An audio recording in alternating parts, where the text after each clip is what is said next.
Olá pessoal, vamos então dar início à nossa videoaula 15 do capítulo 1 do curso de Transformadores Elétricos da graduação em Engenharia Elétrica do FSJ, tá? Chegamos aí então à penúltima videoaula do capítulo 1, essa videoaula que, como a próxima, tratará dos aspectos construtivos de um transformador. Os aspectos de construção, enrolamentos, isolamento, arrefecimento, são aí uma tentativa de trazer para o curso algum aspecto mais prático, além da modelagem matemática que a gente tem focado nas últimas aulas, tá? É importante nesse momento observar, tá? Ressaltar que existem muitos aspectos associados à construção de transformadores. Nesse sentido, a gente não consegue explorar tudo aquilo que deveria ser importante, que é importante, em relação à parte prática da construção de transformadores, tá? Nesse caso, o aluno, que ao formar for trabalhar especificamente nessa parte aí de operação de sistemas com transformadores ou fabricação, ele deverá se aprofundar. Aqui é só uma tentativa de complementar os conceitos aí com a parte prática, lembrando aí que muitas das coisas que a gente fala aqui não tem, por exemplo, no livro do Chapman. São coisas mais práticas, que a gente traz nessa videoaula.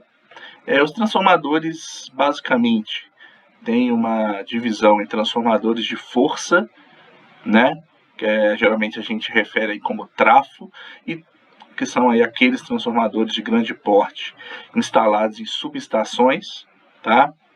E os transformadores de distribuição, que são esses aí que você vê em postes, em redes aéreas e também em redes subterrâneas nos sistemas de distribuição. Em relação aos transformadores de força, muito comumente chamados de trafos, tá? São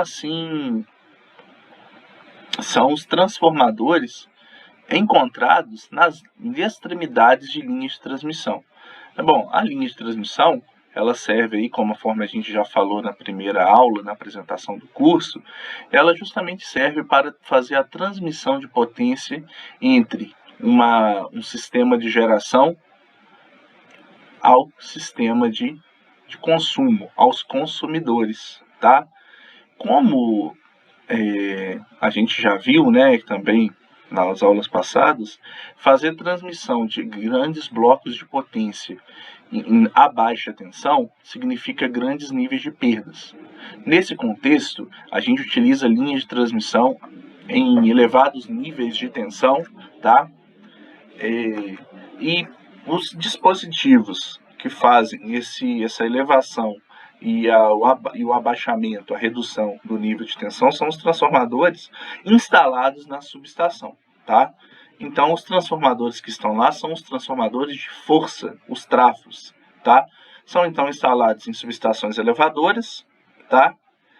Que, em geral, estão do lado dos sistemas de geração, usinas hidrelétricas, termoelétricas, tá? Nucleares, tá? E também são instalados nas subestações abaixadoras, que são aquelas perto dos centros de consumo, tá? Em geral, a gente tem lá uma cidade, a cidade ela tem lá a sua subestação. Aqui em São João del Rei, a subestação ela está ali, na 8 de dezembro, ali na saída da cidade. Então vem lá uma linha de transmissão que transmite a potência em grandes níveis de tensão, e essa tensão ela é reduzida para fazer o abastecimento aí da cidade, o suprimento de potência na cidade, tá? Em geral, os transformadores de força estão aí das centenas de MVA. A gente tem aí então um exemplo de um transformador de 270 MVA, de 13.8 para 138 kV. Então tem a potência nominal em VA e tem a tensão aí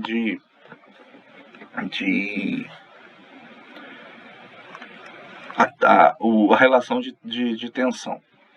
Então a gente tem aqui um exemplo de transformador de força, é um transformador aí que pesa toneladas, tá? Só aqui, né, olhando para essa figura, a gente poderia dar um curso aí de transformadores na parte de materiais elétricos, tá?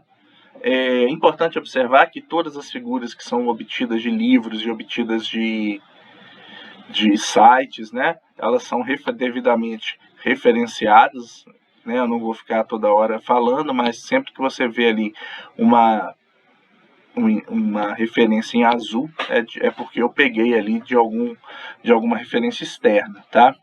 Então a gente tem um transformador de força aqui, onde a gente pode ver as buchas, né, onde são conectados as fases de maior tensão, são as fases ABC, né, aí no caso um transformador trifásico, a gente vai estudar isso à frente. A gente pode ver o tanque de expansão, tá, também aí. Então a gente tem aí um transformador das centenas de MVAs, transformador de força. Aqui a gente já tem um exemplo de uma subestação lá em Macapá, tá? Já instalada o transformador instalado na subestação, onde a gente pode ver aí o tamanho desses transformadores e também aqui os devidos barramentos, né, de alta tensão, baixa tensão, tá? Numa subestação, ele já está instalado numa subestação externa, tá certo? E aqui a gente tem um outro exemplo de subestação lá de Foz do Iguaçu, tá? Onde a gente novamente vê, só mesmo vê o tamanho, né, da estrutura, né, de quando a gente fala uma subestação, né, é isso aí que a gente está falando, uma estrutura muito grande de equipamentos elétricos que faz a transmissão, né, cujo objetivo é fazer a conexão aí de uma usina de geração até o sistema de transmissão, e aqui a gente já vê, né, as torres dos sistemas de transmissão, tá certo? É claro que não dá para ver aqui, mas internamente a essa subestação tem lá os transformadores de força, tá? Então aqui também a gente apresenta um corte de um transformador, tá? Eu vou disponibilizar esse material, é um material do Sigre, mas que você pode obter nesse site, né? Tá, eu acho. Inclusive nós vamos colocar o link na descrição do vídeo, tá? Para que você possa baixar aí diretamente do site do Sigre, que é uma associação francesa que faz aí regulamentações criam normas para sistemas elétricos, tá? O transformador, ele é composto aí pela carcaça, basicamente. A carcaça é a parte metálica que envolve, né, a parte interna, onde a gente tem o núcleo do transformador com seus enrolamentos, e o óleo, né, o óleo é isolante, e que também tem a função, né, de resfriamento. Tá? Não vou ficar aqui falando, né, mas aqui embaixo a gente poderia ver cada uma dessas partes, tá? E depois aprofundar. Como eu disse, o link vai estar na descrição do vídeo, tá? Por outro lado, os transformadores de distribuição já são aí de menores portes, né? E que são utilizados em menores níveis de tensão, como aí aqueles conectados em poste e também utilizados em redes subterrâneas, né? Algumas cidades, né, mais, né, centro, regiões de centro, né, a gente tem aí as redes subterrâneas, né, até por questão estética na cidade. São transformadores cuja potência está na ordem de kVA, e aí a redução, né, do nível de tensão é feita aí de 13,8, por exemplo, para 220 volts, 127 volts, tá? E, por exemplo, em Juiz de Fora, em torno de 23 kV no primário do transformador, tá certo? Então isso aí vai variar de acordo com a cidade. Temos aí um exemplo, né, de transformador de distribuição, onde aí a gente já vê que ele tem um outro formato, né? Tem uma outra uma diferença, né, em relação aos transformadores de força, tá? Mas basicamente a gente consegue ver aqui as buchas do primário, onde são conectadas as fases ABC, né? do maior nível de tensão. E aqui a gente consegue ver também os radiadores, né? Que são uma espécie, né, a gente poderia chamar assim de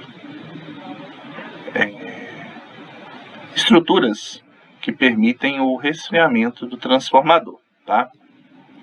Bom, isso daí então são as divisões dos tipos de transformadores, e agora a gente fala especificamente do tipo do núcleo do transformador, né? Quando a gente fala, né, durante toda a parte da formulação matemática, né, a gente sempre fazia esse desenho aqui, né, para mostrar justamente que aqui era o núcleo, mas agora, na prática, como que funcionam os tipos de núcleo. Antes disso, vamos recordar que é feita a laminação, né, do núcleo do transformador, né. Em primeiro lugar, né, por que a gente faz essa laminação e por que a gente está interessado nisso? É justamente por causa das correntes parasitas que são aí induzidas no núcleo do transformador. De forma a reduzir essas correntes parasitas que implicam em perdas por efeito Joule, a gente faz a laminação, é uma das soluções, e também a gente faz aí, né, o transformador constituído por uma grande quantidade de chapas de ferro, silício ou ferro níquel, tá? Que são aí equipamentos com alta resistividade, tá? E aí essas chapas são isoladas entre si por vernizes isolantes, tá? Vamos fazer a análise então da resistência elétrica das chapas, né? De acordo aí com as duas opções, o material, ferro-silício, e a laminação. A expressão da resistência elétrica ela é ρL sobre S, onde ρ é a resistividade do material e S vem aí ser a área, né, a área transversal, tá, aonde seriam induzidas aí as correntes. Quando a gente coloca materiais do tipo ferro-silício, a gente está aumentando a resistividade e, consequentemente, aumentando a resistência. Tá? Em contrapartida, quando a gente faz a laminação, né, o que a gente está fazendo é a redução da área onde seria induzida as correntes parasitas, né? Se você pega aqui o núcleo e faz aqui um corte, né, vamos pensar assim, né? Aqui você teria lá o fluxo incidente, né? Se você não fizesse nada, ele teria aqui uma grande área para indução das correntes parasitas, né? Mas quando você começa a laminar, você reduz essa área. E reduzindo essa área, você também aumenta a resistência. Em ambos os casos, o aumento da resistência contribuirá para quê? Para a redução da corrente, né, parasita, que é modelada lá no transformador pelo ramo transversal, né? Tem aqui lá uma resistência RC e você está, na verdade, aumentando essa resistência, tá certo? Então, a gente tem aqui um exemplo de núcleo de transformador, né, onde a gente vê a laminação. A gente consegue até observar aqui, né, no sentido de incidência do fluxo, tudo bem? E o enrolamento primário e secundário aí em uma das pernas aí que a gente poderia falar do transformador.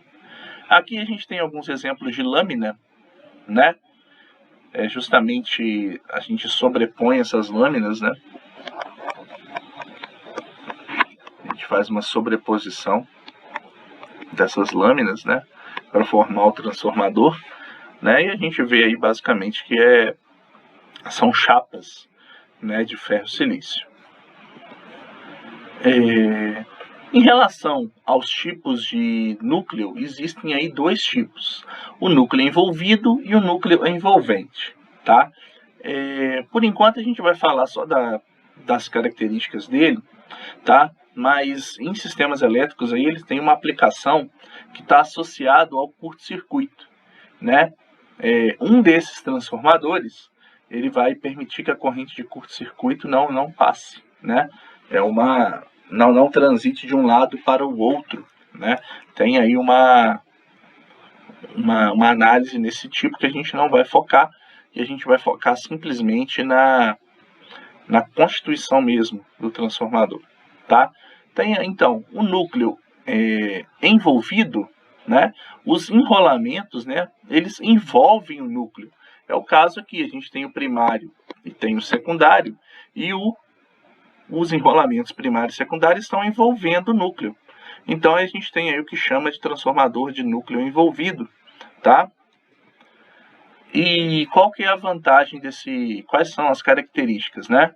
Bom, do ponto de vista de vantagem, ele é mais fácil e mais barato de fabricar. Em contrapartida, ele vai possuir maior fluxo de dispersão. Por quê, né?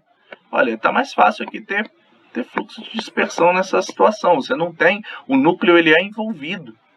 Então você tem mais fluxo de dispersão aqui nos primários e secundários. E se você tem maior reatância de dispersão, você vai ter maior fluxo de dispersão e as reatâncias de dispersão serão maiores, tá? Do ponto de vista de vistas, né? O que você tem aqui é uma vista superior e embaixo a vista frontal do transformador, né? Bom, aqui está o núcleo e você vê claramente, né? Se você voltar lá atrás, né? Você vê aqui o que a gente está fazendo é olhar, né? Uma superior. E aí você tem aqui, na verdade, o núcleo do transformador e os enrolamentos primário e secundário, tá? Em relação à vista, né? Você olhando o transformador de frente, o que você vê aqui são dois enrolamentos colocados numa extremidade, o outro na outra extremidade, tá? Ele está envolvendo o transformador, então ele é um núcleo envolvido, tá? Então a gente tem aqui já uma representação mais, né, uma figura mais interessante, retirada do vídeo do YouTube, que eu também vou postar o link, que eu acho que é interessante você dar uma analisada nesse vídeo. Ele mostra ali uma animação e é bem bacana, tá? Mas aí a gente tem o núcleo envolvido também nessa figura. Aqui um transformador monofásico e aqui o transformador trifásico, né? O núcleo aí sendo envolvido pelos enrolamentos, tá? Aqui monofásico e aqui o trifásico, né? A gente vai voltar a falar da modelagem mais para frente dos transformadores trifásicos. Em relação aos transformadores monofásicos de núcleo envolvente, é quando o núcleo ele envolve os enrolamentos do transformador, tanto primário quanto secundário. Então é um exemplo que a gente tem aqui, o núcleo ele envolve os enrolamentos, tá? E quais são as características? Ele é mais caro de fabricar, porque ele gasta mais material magnético. A gente observa que aqui a gente já tem 3, né? A gente já observa que 3 colunas, né? Acho que é a palavra mais correta, né? Então ele é mais caro de fabricar, gasta mais material magnético, tá? Em contrapartida, por ter mais material magnético, a dispersão de fluxo ela é menor, tá? Do que aquelas observadas no núcleo envolvido. E se você tem um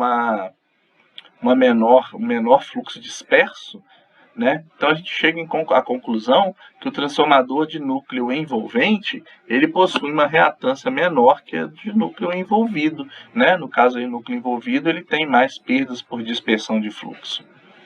De novo, a gente olhando aqui fazendo a vista superior e frontal, fica interessante, né, a gente observar que aqui agora a bobina ela está do primário e secundário, ela consta, né? Ela está na coluna central, né? E aqui o núcleo envolvendo. Interessante também observar aqui, né, na vista frontal, tá? Onde a gente observa o núcleo e a bobina aí sendo envolvida, né? O transformador em núcleo envolvente, tá? E aqui uma figura mais interessante, né? Mais didática, né? Mais bem feita, novamente do vídeo que será disponibilizado no YouTube, no link, né? Na descrição, onde a gente vai observar que o núcleo aqui ele está envolvendo, né? Então ele é um núcleo envolvente, tanto aqui monofásico quanto aqui no trifásico. E a gente observa que nesse caso, então, a gente está gastando mais material magnético, então um transformador mais pesado, tá? E aqui a gente chega, então, ao fim da nossa aula número 15, e a gente continua ainda com os aspectos construtivos na próxima videoaula. Muito obrigado, até mais.